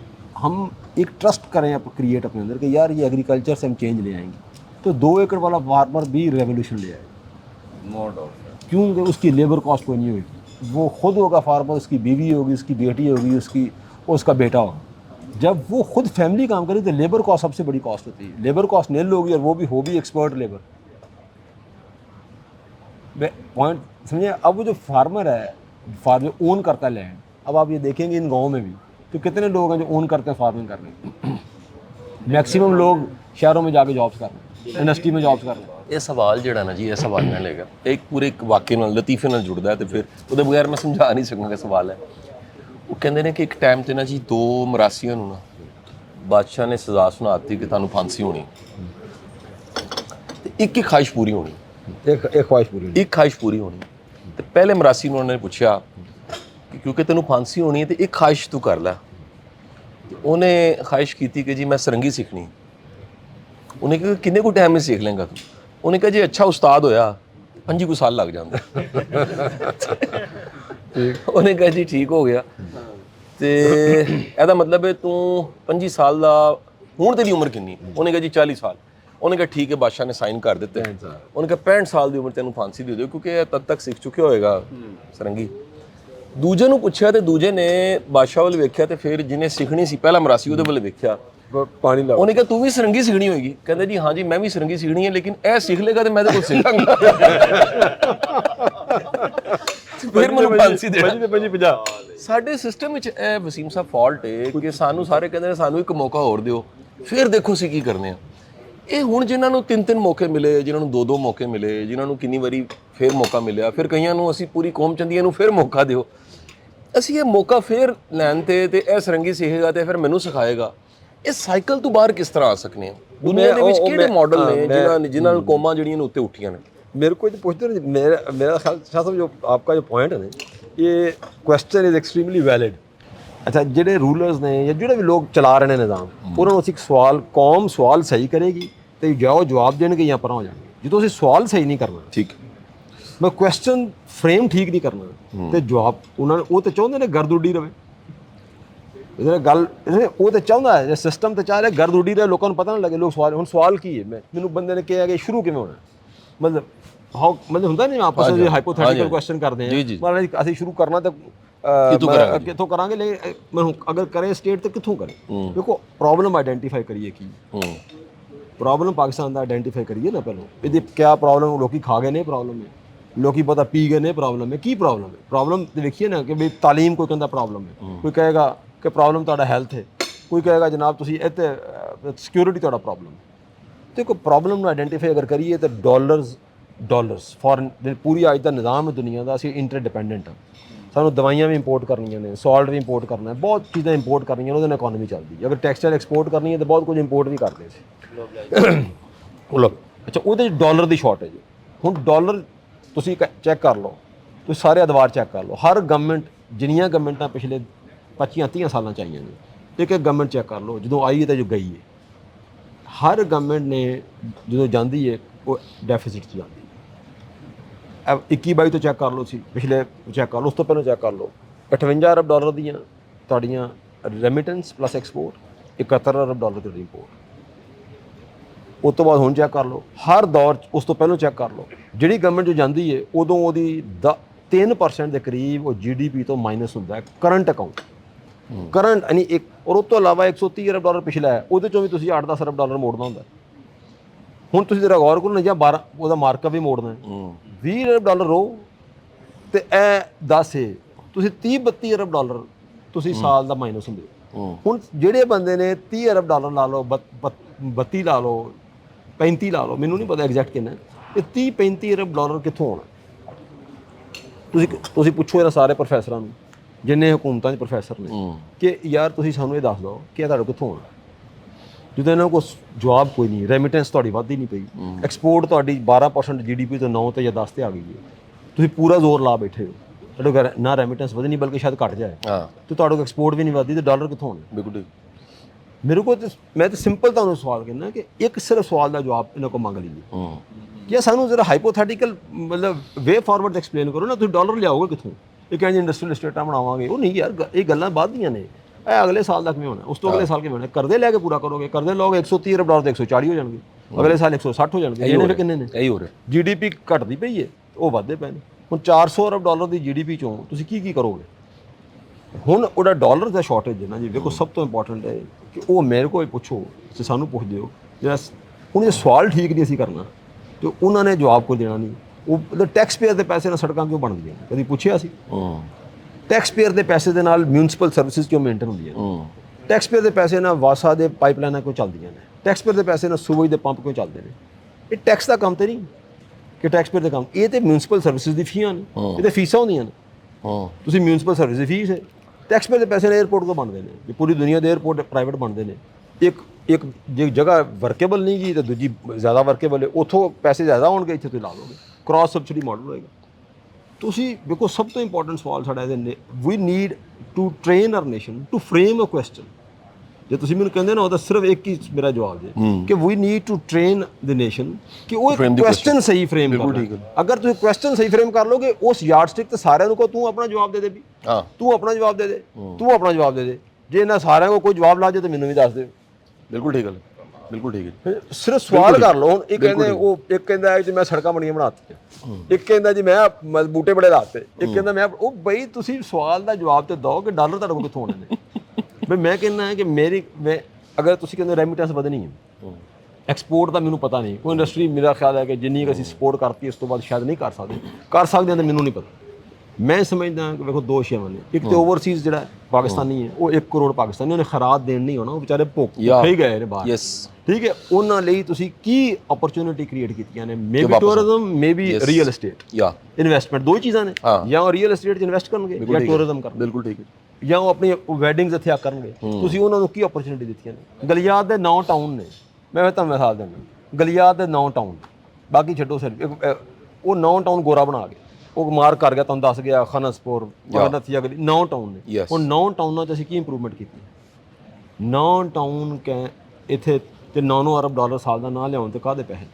ਬਿਲਕੁਲ ਠੀਕ। 9 ਟਾਊਨ ਨੇ, ਤੁਸੀਂ ਉਹਨੂੰ ਕਨੈਕਟ ਹੀ ਨਹੀਂ ਕਰ ਸਕੇ, ਭਾਵੇਂ ਕੇਬਲ ਨਾਲ ਕਨੈਕਟ ਕਰ ਦਿਓ, ਕੋਈ ਨਾ ਸੜਕਾਂ ਪਾਓ, ਨਾ ਉਹਦਾ ਫੋਰੈਸਟ ਤਬਾਹ ਕਰੋ, ਕੇਬਲ ਨਾਲ ਕਨੈਕਟ ਕਰ ਦਿਓ, ਐਵੀਏਸ਼ਨ, ਹੈਲੀਕਾਪਟਰ ਸਰਵਿਸਿਜ਼ ਦੇ ਦਿਓ ਲੋਕਾਂ ਨੂੰ। ਕਹੋ ਯਾਰ ਇਹ 9 ਟਾਊਨ ਨੇ, ਇਹ ਲੋਕੇਸ਼ਨਾਂ ਨੇ, you build what ever you want. ਹੁਣ ਕੋਈ ਵੀ ਮਾਡਲ ਫੜ ਲਓ ਨਾ, ਮੈਂ ਇੱਥੋਂ ਤੁਸੀਂ ਐਗਰੀਕਲਚਰ ਦੀ ਕਮਾਂਡ ਏਰੀਆ ਵਧਾ ਲਓ, ਤੁਸੀਂ ਪਾਣੀ ਹੈ ਦਰਿਆ ਦਾ, ਉਹਦੇ ਕਦੀ ਗੌਰ ਕੀਤਾ ਕਿ ਦਰਿਆ ਜਿਹੜੇ ਨੇ ਮਿਲੀਅਨਸ ਆਫ ਈਅਰਸ ਤੋਂ ਬਾਅਦ ਨੇ ਚੱਲਦੇ ਨੇ ਔਰ ਹਮੇਸ਼ਾ ਰੀਚਾਰਜ ਹੁੰਦੇ ਨੇ। ਰੇਤ ਹੈ, ਰੇਤ 'ਚ ਪਾਣੀ ਉਦੋਂ ਟਰੈਵਲ ਕਰਦਾ ਜਦੋਂ ਥੱਲੇ ਸੈਚੂਰੇਟ ਹੋ ਜਾਏਗਾ। ਰੇਤ ਥੱਲੇ ਪਹਿਲਾਂ ਸੈਚੂਰੇਟ ਹੁੰਦੀ ਹੈ, ਆਲਮੋਸਟ 1000 ਫੁੱਟ ਤੱਕ ਸੈਚੂਰੇਟ ਹੁੰਦੀ ਹੈ, ਠੀਕ ਹੈ। ਤੇ 10 ਕਿਲੋਮੀਟਰ ਦਾ ਪਾਰਟ ਲਾ ਲਓ, ਐਵਰੇਜ ਲਾ ਲਓ, 8 ਦਾ ਲਾ ਲਓ, ਸਹੀ। ਤੇ ਉਹ ਪਾਣੀ ਹਰ ਸਾਲ ਰੀਚਾਰਜ ਹੁੰਦਾ ਹੈ। ਤੇ ਹੁਣ ਦੁਨੀਆ ਦੇ ਉੱਤੇ ਐਕਸਟ੍ਰੈਕਸ਼ਨ ਜਾਂ ਮਾਈਨਿੰਗ ਜਿਹੜੀ ਸਸਤੀ ਬੜੀ ਹੋ ਗਈ ਪਾਣੀ ਦੀ। Why don't we extract water, why don't to mine water, why don't we expand, command area ਵਧਾਈਏ, ਸਿਲੈਕਸ਼ਨ ਆਫ ਕ੍ਰੌਪਾਂ ਦੇ ਲੋਕਾਂ ਨੂੰ ਕਰੀਏ। ਐਡੀਬਲ ਆਇਲ 5 ਰੁਪਏ ਦਾ ਇੰਪੋਰਟ ਕਰਦੇ ਆ, ਤੁਹਾਨੂੰ ਮੈਂ ਦੱਸਿਆ ਹੈ ਕਿ ਤੁਸੀਂ ਵੀਟ ਤੋਂ ਕ੍ਰੌਪ ਏਰੀਆ ਕੱਢੋ ਬਾਹਰ, ਲੋਕਾਂ ਨੂੰ ਸਪੋਰਟ ਪ੍ਰਾਈਸ ਤੁਸੀਂ ਕੈਨੋਲਾ ਦੀ ਕਿਉਂ ਨਹੀਂ ਦਿੰਦੇ, ਵੀਟ ਦੀ ਕਿਉਂ ਦਿੰਦੇ? ਬਿਲਕੁਲ ਠੀਕ, ਕੈਨੋਲੇ ਤੋਂ ਤੱਕ 5 ਰੁਪਏ ਦਾ ਬਜਟ ਹੈ, ਬਿਲਕੁਲ ਠੀਕ ਹੈ। ਔਰ ਉਹ ਮਿਲਟ ਗਰੋ ਕਰੋ, ਮਿਲਟ ਦਾ ਸਪੋਰਟ ਪ੍ਰਾਈਸ ਰੱਖੋ 2 ਸਾਲ ਲਈ। ਯੈਸ, ਵੇਖੋ ਇਹ ਤੁਸੀਂ ਇਹ ਸਵਾਲ ਕਰੋਗੇ, ਵੇਖੋ ਮੈਂ ਫਿਰ ਕਹਾਂਗਾ, ਮੇਰੇ ਕੋਲ ਜੇ ਪੁੱਛਦੇ ਹੋ ਨਾ, we need to train the nation to frame the correct questions. ਬਿਲਕੁਲ ਠੀਕ ਹੈ ਸਰ, ਤੇ ਬਿਲਕੁਲ। ਬਾਕੀ ਫਿਰ ਜਿਹੜਾ ਮਰਜ਼ੀ ਆ ਜਾਏ, ਲੋ ਮੇਰੇ ਕੋਲ ਪੁੱਛ ਲਓ ਹੁਣ ਤੁਸੀਂ, ਮੇਰੇ ਹਿਸਾਬ ਨਾਲ ਮੈਟਰ ਹੀ ਕੋਈ ਨਹੀਂ ਕਰਦਾ, ਇਹ ਜਿਹੜਾ ਮਰਜ਼ੀ ਇਹਨਾਂ ਚੋਂ ਆ ਜਾਏ। ਅਗਲੀ ਗੱਲ ਸੁਣ ਲਓ ਮੇਰੀ, ਹਾਂ ਇਹ ਮੈਟਰ ਨਹੀਂ ਕਰਦਾ, ਇਹ ਮੈਟਰ ਹੈ ਕਰਦਾ ਜਿਹੜੇ ਤੁਸੀਂ ਗੱਲ ਦੱਸੀ। ਬਿਲਕੁਲ ਠੀਕ ਹੈ, ਕਰਨਾ ਹੈ। ਯੈਸ, ਅਸਲ ਗੱਲ ਤੇ ਹੈ ਸੋਲੂਸ਼ਨ ਦੇਣ। ਹੁਣ ਇਨਫਰਾਸਟ੍ਰਕਚਰ ਦਾ ਮੈਂ ਕਹਿੰਦਾ ਕਿ ਕੋਈ ਪੈਸਾ, ਕੋਈ ਪ੍ਰੋਜੈਕਟ ਇਨਫਰਾਸਟ੍ਰਕਚਰ ਦਾ ਟੈਕਸ ਪੇਅਰ ਦੇ ਪੈਸੇ ਨਾਲ ਨਹੀਂ ਬਣਨਾ ਚਾਹੀਦਾ। ਮੈਂ ਆਪਣੇ ਪੈਸਿਆਂ ਨਾਲ ਪੁਲ ਬਣਾਇਆ ਲਾਹੌਰ, ਬਿਲਕੁਲ ਠੀਕ ਹੈ, ਕਾਨੇ ਦੇ ਉੱਤੇ, ਬਿਲਕੁਲ ਠੀਕ ਹੈ, ਠੀਕ। ਮੈਂ ਅੱਜ ਵੀ ਕਹਿੰਦਾ ਕਿ ਤੁਸੀਂ ਮੇਰਾ ਸਭ ਤੋਂ ਅੱਛਾ ਪ੍ਰੋਜੈਕਟ ਸੀ ਕਾਨੇ ਵਾਲਾ ਜਿਹੜਾ। ਇਹ ਹੁਣ ਤੁਸੀਂ ਕੋਈ ਰੋਡ, ਕੋਈ 에ਅਰਪੋਰਟ, ਤੁਸੀਂ ਗੱਲ ਸਮਝੋ, ਕੋਈ ਰੇਲਵੇ ਸਟੇਸ਼ਨ, ਕੋਈ ਰੇਲਵੇ ਲਾਈਨ, ਕੋਈ ਸੂਅਰ ਲਾਈਨ, ਕੋਈ ਸ਼ਾਇਦ ਟੈਕਸ ਪੇਅਰ ਦੇ ਪੈਸੇ ਨਾਲ ਨਹੀਂ ਬਣਨੀ ਚਾਹੀਦੀ। ਬਈ ਇਹ ਕ੍ਰਾਸ ਸਬਸਿਡੀ ਮਾਡਲ ਬਣਾਉਣ ਨਾ, ਮਿਊਨਿਸਪਲ ਗਵਰਨਮੈਂਟ ਆਪਣਾ ਕਰਨ, ਟੈਕਸ ਪੇਅਰ ਦੇ ਪੈਸੇ ਨੂੰ ਲੈਂਦੇ ਨੇ ਵੰਡ ਕੇ ਪਰਾਂ ਮਾਰਦੇ, ਉਹ ਤੇ ਫਿਰ ਕਰਪਸ਼ਨ ਵੀ ਹੁੰਦੀ ਹੈ। ਜਦੋਂ ਪੈਸਾ ਹੀ ਨਹੀਂ ਟੈਕਸ ਪੇਅਰ ਦੇ ਜਾਏਗਾ ਨਾ comma, we need to be very selective कि where the tax money can be spent। Yes, भाई ये आप करें ना, ये मैं कहूँगा ये आप R&D में करें। स्टेट इश्यूज हो ना, अपनी सिक्योरिटी है, नेशनल सिक्योरिटी, सिक्योरिटी जी भी बहुत कुछ आउटसोर्स करो। सिक्योरिटी देखो, ਜੇ ਐਲਾਨ ਮਸ ਸਪੇਸ ਤੇ ਜਾਂਦੇ ਆ ਪ੍ਰਾਈਵੇਟ ਸੈਕਟਰ, ਤੇ ਤੁਹਾਨੂੰ ਸਿਕਿਉਰਿਟੀ ਅਪਰੇਟਸ ਦੇ ਨਾਲ ਪ੍ਰਾਈਵੇਟ ਸੈਕਟਰ ਗਰੋ ਕਰੇ, ਐਵੀਏਸ਼ਨ ਇੰਡਸਟਰੀ ਦਾ ਪ੍ਰਾਈਵੇਟ ਸੈਕਟਰ ਗਰੋ ਕਰੇ। ਯੈਸ, ਠੀਕ ਹੈ। ਹੁਣ ਇਹ ਹੈ ਕਿ ਇਹਨਾਂ ਦਾ ਸਿਰਫ ਟੈਕਸ ਪੇਅਰ ਦਾ ਪੈਸਾ ਬੜਾ ਇੰਪੋਰਟੈਂਟ ਹੈ। ਅਪਰਚੂਨਿਟੀ ਮੁੰਡੇ ਆ 4 ਨੇ, ਮੈਂ ਕੁੜੀਆਂ ਪੜ੍ਹ ਕੇ ਹਟੀਆਂ, ਹੁਣ ਵਿਹਲੀਆਂ ਨੇ। ਹੁਣ ਤੋਂ ਯਾਰ ਤੁਸੀਂ ਲਾਹੌਰ ਦੇ ਵਿੱਚ ਗੁਲਬਰਗ ਦਾ ਸੂਵੇਜ ਸਟੇਸ਼ਨ, ਪੰਪਿੰਗ ਸਟੇਸ਼ਨ ਤੁਸੀਂ ਚਲਾਉਣਾ ਹੈ, ਬਿਡ ਹੋ ਗਈ ਆਪਸ 'ਚ। ਹਾਂ, ਜਿਹੜੇ ਮੁੰਡੇ 4 ਕਹਿਣਗੇ ਜੀ ਅਸੀਂ ਇੰਨੀ ਡਿਸਚਾਰਜ ਦਾ, ਇੰਨੇ ਕਿਊਸਿਕ ਦਾ ਇਹ ਪੈਸੇ ਚਾਰਜ ਕਰਾਂਗੇ, ਉਹਨੂੰ ਬਿਲਕੁਲ ਬਿਟ ਹੋਣੀ ਚਾਹੀਦੀ, ਬਿਲਕੁਲ ਉਹਨੂੰ ਦੇ ਦਿਓ। ਉਹ ਤੁਸੀਂ ਸਰਕਾਰੀ ਮੁਲਾਜ਼ਮ ਕਿਉਂ ਰੱਖੇ ਨੇ? ਲੈਟ ਦੋਸ ਵੀ ਪ੍ਰਾਈਵੇਟਾਈਜ਼। ਮੈਂ ਜਾਪਾਨ ਗਿਆ, ਉਹਨਾਂ ਨੇ ਪਾਰਕ ਵੀ ਪ੍ਰਾਈਵੇਟਾਈਜ਼ ਕੀਤੇ ਸੀ, ਪਾਰਕ ਪ੍ਰਾਈਵੇਟਾਈਜ਼ਡ। ਯੈਸ, ਉਹਨਾਂ ਇੱਕ 4 ਬੰਦੇ ਰੱਖੇ ਸੀ, ਮਸ਼ੀਨਾਂ ਸਾਰੀਆਂ ਸਨ, ਉਹ 4-5 ਪਾਰਕ ਉਹ 4 ਬੰਦੇ ਮੇਨਟੇਨ ਕਰਦੇ ਸੀ। क्यों वो प्राइवेटाइज है? ਜਾਨ ਮਾਰ ਵੀ ਆਪਨੇ ਦੇਖੀ ਆਪਨੇ ਕੌਮ ਨੂੰ ਟ੍ਰੇਨ ਸ਼ਾਹ ਜੀ ਤੁਹਾਡੇ ਵੱਲੋਂ ਸਾਡਾ ਰਿਕੁਐਸਟ ਇਹ ਹੈ ਕਿ ਟ੍ਰੇਨ ਇਹ ਕਰੋ ਕਿ ਤੁਸੀਂ ਸਵਾਲ ਕਿਹੜਾ ਫਰੇਮ ਕਰਨਾ, ਇਹ ਨਾ ਕਰੋ ਕਿ ਇਹਨਾਂ ਨੇ ਕਰਨਾ ਕੀ, ਇਹਨੂੰ ਤਾਂ ਕਿਸੇ ਨੂੰ ਕੁਝ ਨਹੀਂ ਪਤਾ, ਤੁਸੀਂ ਕੌਮ ਨੂੰ ਕੋਈ ਸਵਾਲ ਤਾਂ ਕਰੇ ਨਾ ਕੋਈ। 100% ਉਹ ਸੋਕਰੇਟਿਸ ਮੈਥਡ ਵੀ ਸਵਾਲ ਹੀ ਹੈ। ਅੱਛਾ, ਮੇਰਾ ਹੁਣ ਜਿਹੜਾ ਦੂਸਰਾ ਸਵਾਲ ਹੈ ਨਾ, ਉਹ ਫਿਰ ਮੈਨੂੰ ਇਜਾਜ਼ਤ ਦਿਓ ਕਿ ਮੈਂ ਪਹਿਲੇ ਟਰਾਈ ਤਾਂ ਕੀਤੀ, ਐਡਾ ਸੰਜੀਦਾ ਮੌਲ ਹੋ ਜਾਂਦਾ ਤੇ ਮੇਰਾ ਦਿਲ ਕਰਦਾ ਮੈਂ ਪਹਿਲੇ ਲਤੀਫਾ ਰੱਖਾਂ, ਉਹਦੇ ਚ ਸਵਾਲ ਕੱਢਣਾ, ਵੈਸੇ ਉਹ ਮਜ਼ਾ ਨਹੀਂ ਆਣਾ। ਠੀਕ। ਕਹਿੰਦੇ ਨੇ ਜੀ ਮਰਾਸੀ ਹਾਜ ਕਰਨ ਚਲਾ ਗਿਆ, ਤੇ ਮਰਾਸੀ ਨੇ ਕਿਸੇ ਦੇ ਪੈਸੇ ਦੇਣੇ ਸੀ, ਉਹ ਦੁਕਾਨਦਾਰ ਸੀ। ਦੁਕਾਨਦਾਰ ਜਿਹੜਾ ਨਾ ਉਹ ਬੜਾ ਖੁਸ਼ ਹੋਇਆ ਕਿ ਯਾਰ ਹੁਣ ਜਿਹੜਾ ਸੌਦਾ ਸੈਲਫ ਇਹਨੇ ਲਿਆ ਹੈ, ਕਾਪੀ ਤੇ ਹਿਸਾਬ ਤੱਕ ਆਟਾ ਵੱਜੇਗਾ, ਵਾਪਸ ਆਏਗਾ। ਜਾਂਦਿਆਂ ਕਹਿ ਕੇ ਵੀ ਗਿਆ ਕਿ ਤੂੰ ਬੂਟਿਆ ਟੈਨਸ਼ਨ ਨਹੀਂ ਲੈਣੀ, ਇਹ ਹੁਣ ਮੈਂ ਹੱਜ ਕਰਕੇ ਆ ਰਿਹਾ ਤੇ ਮਸਲਾ ਹੱਲ ਹੋ ਜਾਣਾ। ਤੇ ਉਹ ਹੱਜ ਕਰਕੇ ਵਾਪਸ ਆਇਆ ਤੇ ਸਾਰੇ ਹੁਣ ਹਾਰ ਪਾਈ ਜਾਣ, ਤੇ ਦੁਕਾਨਦਾਰ ਵੀ ਹਾਰ ਲੈ ਕੇ ਖੜਾ ਸੀ। ਉਹਨੇ ਵੀ ਮਰਾਸੀ ਦੇ ਗਲੇ ਪਾਇਆ ਕਿ ਯਾਰ ਹੁਣ ਮੇਰਾ ਅੱਜ ਹਿਸਾਬ ਕਿਤਾਬ ਬਰਾਬਰ ਹੋ ਜਾਣਾ, ਤੇ ਉਹਨੇ ਇਸ਼ਾਰਾ ਕੀਤਾ ਪਹਿਲੇ ਤੇਰੇ ਵੱਲ ਹੀ ਜਾਣਾ ਮੈਂ। ਉਹ ਬੜਾ ਹੀ ਖੁਸ਼ ਹੋਇਆ ਕਿ ਯਾਰ ਇਹ ਘਰ ਨਹੀਂ ਜਾਂਦਾ ਪਿਆ, ਤੇ ਪਹਿਲੇ ਜਿਹੜਾ ਹੈ ਉਹ ਆ ਕੇ ਮੇਰਾ ਹਿਸਾਬ ਕਲੀਅਰ ਕਰੇਗਾ। ਤੇ ਉਹਦੀ ਦੁਕਾਨ ਤੇ ਟੁਰ ਗਿਆ, ਉਹਨੂੰ ਕਹਿੰਦਾ ਕੱਢ ਹਿਸਾਬ। ਉਹਨੇ ਹਿਸਾਬ ਕੱਢਿਆ, ਕਹਿੰਦਾ ਕਿੱਥੇ ਲਿਖਿਆ ਮੇਰਾ ਨਾਮ? ਉਹਨੇ ਕਿਹਾ ਜੀ ਇਹ ਲਿਖਿਆ। ਕਹਿੰਦਾ ਨਾਮ ਦੇ ਵੀ ਸ਼ੁਰੂ 'ਚ ਹਾਜੀ ਲਾ ਪਹਿਲੇ। ਤੇ ਉਹਨੇ ਕਿਹਾ ਹਿਸਾਬ, ਕਹਿੰਦਾ ਬਈ ਇਹ ਹਿਸਾਬ ਸਾਡਾ ਹਲੇ। ਗੁਜ਼ਾਰਿਸ਼ ਹੈ ਜੀ ਕਿ ਸਾਡੇ ਮਾਸ਼ਰੇ ਦੇ ਵਿੱਚ ਇਹ ਸਵਾਲ ਜਿਹੜਾ ਇਹ ਇੱਕ ਸਮਾਜੀ ਸਵਾਲ ਹੈ ਸਰ, ਇਹ ਨੈਸ਼ਨਲ ਪੋਲੀਟੀਕਲ ਚੀਜ਼ਾਂ ਤੋਂ ਨਿਕਲ ਸਮਾਜੀ ਜਿਹਾ ਸਵਾਲ ਹੈ। ਸਾਡੇ ਮਾਸ਼ਰੇ ਵਿੱਚ ਅਸੀਂ ਸਾਰੇ ਵੀ ਦੋਸਤ ਬੈਠੇ ਹਾਂ, ਇਨਕਲੂਡਿੰਗ ਮੀ, ਮੈਂ ਸਭ ਨੂੰ ਸ਼ਾਮਿਲ ਕਰਾਂਗਾ। ਅਸੀਂ ਸਾਡਾ ਤਾਰੁਫ ਰਜਿਸਟਰਾਰ, ਅਸਿਸਟੈਂਟ ਰਜਿਸਟਰਾਰ, ਇਹ ਪ੍ਰਾਈਵੇਟ ਸੈਕਟਰ ਪਬਲਿਕ ਸੈਕਟਰ ਦੇ ਵਿੱਚ assistant commissioner, deputy commissioner, SSP, DIG, IG, ਜੱਜ ਸਾਹਿਬ, ਸਿਵਲ ਜੱਜ, ਡਿਸਟ੍ਰਿਕਟ ਸੈਸ਼ਨ ਜੱਜ, ਹਾਈ ਕੋਰਟ ਦਾ ਜੱਜ, ਸਾਡੇ ਤਾਰੁਫ ਜਿਹੜੇ ਨੇ ਨਾ ਇਹ ਹਾਜੀ ਲਾਉਣ ਵਾਲੇ ਬੋਤੇ ਹੋ ਗਏ ਨੇ। ਸਾਡੇ ਇੱਕ ਉਸਤਾਦ ਸਾਨੂੰ ਬੜੀ ਇੱਕ ਜਜ਼ਬਾਤੀ ਜੀ ਗੱਲ ਕਰਦੇ ਸੀ, ਉਹ ਕਹਿੰਦੇ ਸਨ ਯਾਰ ਜਿਸ ਦਿਨ ਬੰਦਾ ਮਰਦਾ ਨਾ ਔਰ ਉਹ 4 ਫੁੱਟ ਜ਼ਮੀਨ ਦੇ ਅੰਦਰ ਜਾਂਦਾ ਹੈ, ਜੇ ਜੇਬ ਵਿੱਚੋਂ ਤੁਸੀਂ ਉਹਦਾ ਵਿਜ਼ਿਟਿੰਗ ਕਾਰਡ ਕੱਢੋ ਨਾ, ਤੇ ਜੋ ਕੁਝ ਉੱਤੇ ਲਿਖਿਆ ਉਹ ਤਾਰੁਫ ਰਹਿੰਦੇ ਨਹੀਂ। ਸਹੀ ਨਾ ਉਹ PhD ਰਹਿੰਦੀ ਹੈ, ਨਾ ਡਾਕਟਰ ਰਹਿੰਦਾ, ਨਾ ਅਸਿਸਟੈਂਟ ਕਮਿਸ਼ਨਰ ਰਹਿੰਦਾ, ਨਾ ਡਿਪਟੀ ਕਮਿਸ਼ਨਰ ਰਹਿੰਦਾ। ਨਾ ਉਹ ਚੌਧਰੀ ਰਹਿੰਦਾ ਹੈ, ਨਾ ਉਹ ਜੱਟ ਰਹਿੰਦਾ, ਨਾ ਸੈਯਦ ਰਹਿੰਦਾ, ਉਹਦਾ ਤਾਰੁਫ ਉਹ ਬੰਦਾ ਜੋ ਅਸਲ 'ਚ ਉਹ ਹੈ। ਸਹੀ, ਜੋ ਅਸਲ 'ਚ ਹੈ ਵੇ ਤੇ ਉਹ ਹਦੀਸ ਹੈ, ਮਫਹੂਮ ਹੈ ਹਦੀਸ, ਮੈਂ ਸੁਣਿਆ ਜੀ, ਕਮੀ ਬੇਸ਼ੀ ਅੱਲਾ ਮਾफ़ ਕਰੇ, ਕਿ 40 ਨੇ ਗਵਾਹੀ ਹੈ ਨੇਕ ਬੰਦਿਆਂ ਦੀ, ਤੋਂ ਬਲੀ ਉੱਲਾ, ਸੁਭਾਨ ਅੱਲਾਹ, 40 ਬੰਦਿਆਂ ਨੇ ਗਵਾਹੀ ਦਿੱਤੀ ਨੇ ਯਾਰ ਬੰਦਾ ਨੇਕ ਸੀ। ਸੁਭਾਨ ਅੱਲਾਹ, ਵਿਜ਼ਿਟਿੰਗ ਕਾਰਡ ਤੇ ਜੋ ਵੀ ਤਾਰੁਫ ਸੀ, ਉਹਦੀ ਨਾਮ ਪਲੇਟ, ਨੇਮ ਪਲੇਟ ਕੁਝ ਵੀ ਲੱਗੀ ਸੀ। ਸੁਭਾਨ ਅੱਲਾਹ। ਜੇ 40 ਬੰਦਿਆਂ ਨੇ ਕਸਮ ਖਾਧੀ ਹੈ ਕਿ ਯਾਰ ਅਸੀਂ ਦੇਖਿਆ, ਜਿਸ ਤਰ੍ਹਾਂ ਮੈਂ ਚੋਈ ਸਾਹਿਬ ਪਿੱਛੇ ਨਾ ਇੱਕ ਜਨਾਜ਼ਾ ਪੜਿਆ, ਮੈਨੂੰ ਬੜੀ ਹੈਰਾਨਗੀ ਹੋਈ। ਬੜੇ ਹੀ ਸਾਡੇ ਮੇਰੇ ਇੱਕ ਦੋਸਤ ਨੇ ਤੇ ਉਹ ਅਲੈਨ ਹੁੰਦੇ ਨੇ, ਬਿਜ਼ਨਸ ਕਰਦੇ ਨੇ ਉੱਥੇ, ਤੇ ਵਾਲਦ ਸਾਹਿਬ ਉਹਨਾਂ ਦੇ ਮੈਨੂੰ ਅਕਸਰ ਮਿਲਣ ਆ ਜਾਂਦੇ ਸਨ, ਤੇ ਉਹ ਬਿਮਾਰ ਵੀ ਸਨ, ਤੇ ਮੈਂ ਅਕਸਰ ਉਹ ਡਾਕਟਰ ਕੋ ਭੇਜਣਾ। ਇੱਕ ਦਿਨ ਪਤਾ ਲੱਗਾ ਜੀ ਫੌਤ ਹੋ ਗਏ ਨੇ, ਮੈਂ ਚਲਾ ਗਿਆ ਮਸਜਿਦ ਦੇ ਵਿੱਚ। ਜਦੋਂ ਜਨਾਜ਼ਾ ਅਸੀਂ ਪੜ੍ਹ ਕੇ ਹਟੇ, ਤੇ ਉਹ ਅਸੂਲੀ ਤੌਰ ਤੇ ਜਨਾਜ਼ਾ ਹੀ ਦੁਆ ਹੈ ਵੈਸੇ, ਸਹੀ, ਉਹ ਸੁਬਹ ਦੁਆ ਨਹੀਂ ਹੁੰਦੀ, ਲੇਕਿਨ ਉਹ ਕਿਉਂਕਿ ਉੱਥੇ ਇਹ ਸਾਡੇ ਰਿਵਾਜ ਬਣ ਗਏ ਨੇ ਤੇ ਬਾਅਦ 'ਚ ਦੁਆ ਹੀ ਕਰਦੇ ਨੇ। ਤੇ ਉਹ ਮੌਲਵੀ ਸਾਹਿਬ ਨੇ ਨਾ ਇੱਕ ਦੁਆ ਪੜਾਈ, ਮੈਨੂੰ ਉਹ ਜੁਮਲਾ ਇੱਕ ਬੜਾ ਅੱਛਾ ਲੱਗਿਆ।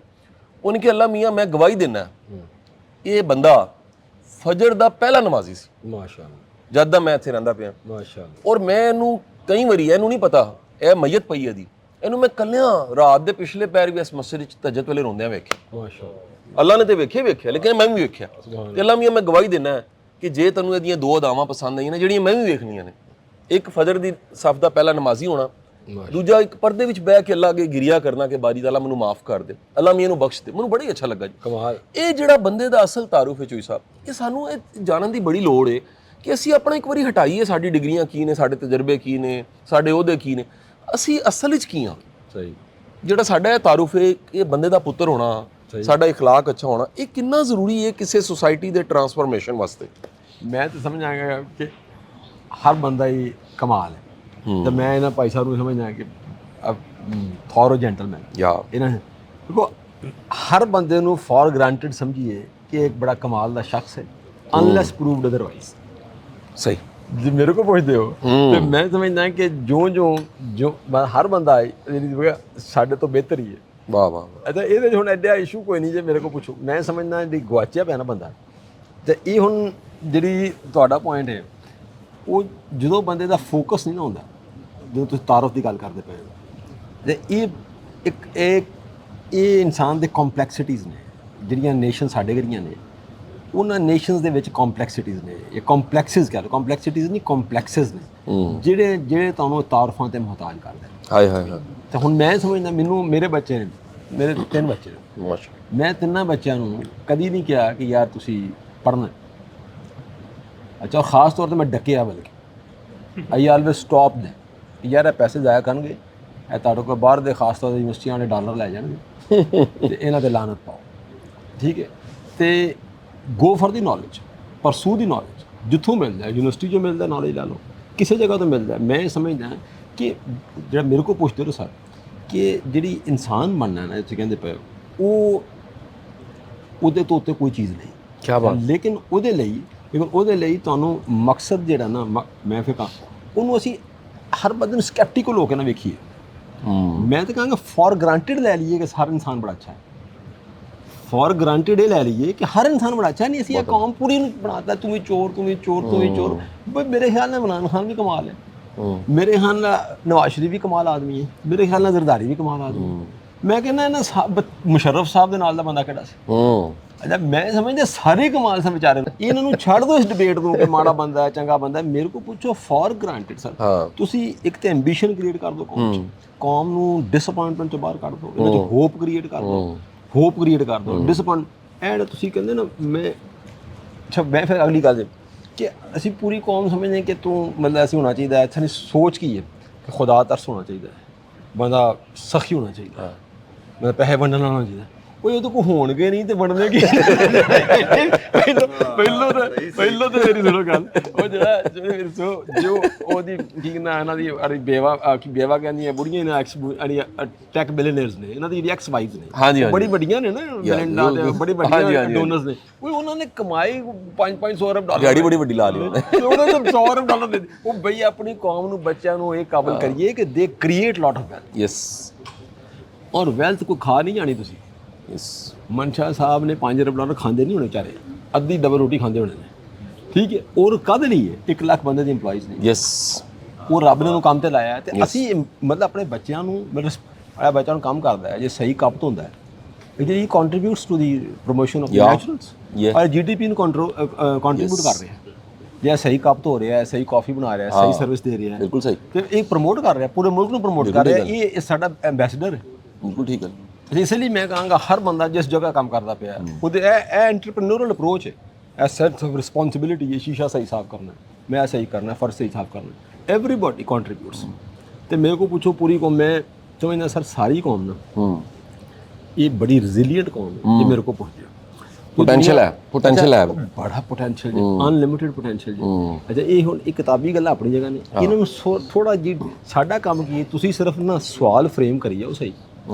ਇਹ ਸਟੇਟ ਨੂੰ ਤੁਹਾਡਾ ਕੰਮ ਹੈ ਸਵਾਲ ਫਰੇਮ ਕਰਨਾ, ਇਹ ਸਵਾਲ ਦੇ ਇਹਨਾਂ ਕੋਈ ਜਵਾਬ ਨਹੀਂ ਲੱਭਣੇ ਤੁਹਾਨੂੰ, ਅਸੀਂ ਤੁਹਾਨੂੰ ਗਾਰੰਟੀ ਦੇ ਦਿੰਦੇ। ਮੈਂ ਸਮਝ ਗਿਆ। ਇਹਨਾਂ ਨੂੰ ਨਸਣ ਨਹੀਂ ਦੇਣਾ, ਇਹਨੇ ਤਕਰੀਰ ਸੇ ਕਰਨੀ ਹੈ, ਤੁਸੀਂ ਸਵਾਲ ਕਰਨਾ ਨਾ, ਇਹਨੇ ਤਕਰੀਰ ਲੰਮੀ ਜੀ ਤਕਰੀਰ ਕਰਨੀ ਹੈ, ਜਿਹੜਾ ਵੀ ਹੁਕਮਰਾਨ ਹੋਏਗਾ ਲੰਮੀ ਤਕਰੀਰ, ਜਵਾਬ ਨਹੀਂ ਹੋਣਾ। हाँ हम ये कर देंगे, हम वो कर देंगे, हम ਇਹਦੇ ਤੁਸੀਂ ਕਹਿੰਦੇ ਨਹੀਂ ਭਾਈ, ਮੈਂ ਨਹੀਂ ਜੈਂਟਲਮੈਨ ਨਹੀਂ, ਫੋਕਸਡ ਹੱਥ ਜੇ ਨਾ ਲੰਮੇ ਪੈ ਦੌੜੇ ਤੇ ਮੈਨੂੰ ਆਖੇ ਭੁੱਲ ਜਾਣਗੇ, ਇਹ ਭੁੱਲ ਜਾਣਗੇ ਸਿਆਸਤ ਸਾਰੇ ਹੀ। ਤੁਹਾਡਾ ਤਾਂ ਕੰਮ ਹੈ ਸਵਾਲ ਫਰੇਮ ਕਰਨਾ, ਅਸੀਂ ਪੂਰੀ ਕੌਮ ਨੂੰ ਟ੍ਰੇਨ ਕਰਦੀ ਹੈ ਫਰੇਮ ਦੀ ਕੁਐਸਚਨ। ਬਿਲਕੁਲ ਠੀਕ ਹੈ। ਇਹਨੂੰ ਸਵਾਲ ਤੋਂ ਨਸਣ ਨਾ ਦੋ, ਇਹਨੂੰ ਕਹਿੰਦੇ ਯਾਰ ਤੂੰ ਗੱਲਾਂ ਨਾ ਕਰ, ਸਵਾਲ ਦਾ ਜਵਾਬ ਦੇ, ਸਵਾਲ ਦਾ ਜਵਾਬ ਦੇ। क्या बात, नहीं है तो चल बाहर, क्या बात, नहीं है तो चल बाहर किसी और होने दे। बिल्ड कर दिया हमारे अंदर। हाँ, इन्होंने तू पागल ही करता है बंदे को, वो ये इनकलाब ले आएंगे, और नहीं कोई इनकलाब नहीं होना, तू दस तू भी करना है, बेहद जवाब दे। बिल्कुल ठीक है। ਤੇ ਮੇਰੇ ਕੋਲ ਪੁੱਛੋ ਸਰ ਇਹ ਕੌਮ ਨੂੰ ਇਸ ਡਾਇਰੈਕਸ਼ਨ ਤੇ ਲਾ ਦੋਗੇ ਨਾ, ਇਹ ਬੁਰਾਈਆਂ ਖਤਮ ਹੋ ਜਾਣੀਆਂ ਨੇ ਚੰਦ ਸਾਲਾਂ ਵਿੱਚ ਇਨਸ਼ਾਅੱਲਾ। ਇਹ ਔਰਤਾਂ ਘਰਾਂ ਚੁਗਲੀਆਂ ਕੋ ਕਰਦੀਆਂ ਨੇ, ਕੰਮ ਕੋਈ ਨਹੀਂ ਹੁੰਦਾ। ਯੈਸ, ਕੰਮ ਤੇ ਲਾ ਦੋਗੇ। ਅੱਜ ਗੱਲ ਕੀਤੀ ਅਸੀਂ ਇਸ਼ਫਾਕ ਸਾਹਿਬ ਦਾ ਜੁਮਲਾ ਜੀ, ਐਸੇ ਸੁਣਾਇਆ ਇਹਨਾਂ ਨੂੰ ਕੰਮ ਗੱਲ। ਤੇ ਲਾ ਦੋ, ਤੇ ਬੰਦੇ ਮੁੰਡੇ ਵਿਹਲੇ ਨੇ, ਇਹਨੂੰ ਸ਼ਾਮ ਨੂੰ ਪਤਾ ਮੈਂ ਮਿਹਨਤ ਕਰਨੀ ਹੈ, ਇਹਨੂੰ ਪਤਾ ਸ਼ਾਮ ਨੂੰ ਮੈਂ ਇੱਥੇ ਜਾਣਾ ਵੀ ਮੈਂ ਕਾਫੀ ਵੀ ਪੀਣੀ ਹੈ ਨਾਲ, ਮੈਂ ਇਹ ਵੀ ਕੰਮ ਕਰਨਾ ਹੈ, ਯੈਸ, ਸਵੇਰੇ ਮੈਂ ਜਾ ਕਰਨਾ ਹੈ। ਬੰਦਿਆਂ ਨੂੰ ਕੰਮ ਤੇ ਲਾ ਦੇ। ਕੀ ਬਾਤ। ਜੇ ਬੰਦੇ ਕੰਮ ਤੇ ਲਾ ਜਾਣਗੇ, ਕ੍ਰੀਏਟ ਕਰਨਗੇ, ਬਸ ਉਹ ਪ੍ਰਾਈਡ ਲੈਣਗੇ, ਤੇ ਫਿਰ ਬੁਰਾਈਆਂ ਹੌਲੀ ਹੌਲੀ ਤੁਹਾਡੇ ਤੋਂ ਉਤਰਦੀਆਂ ਸ਼ੁਰੂ ਹੋ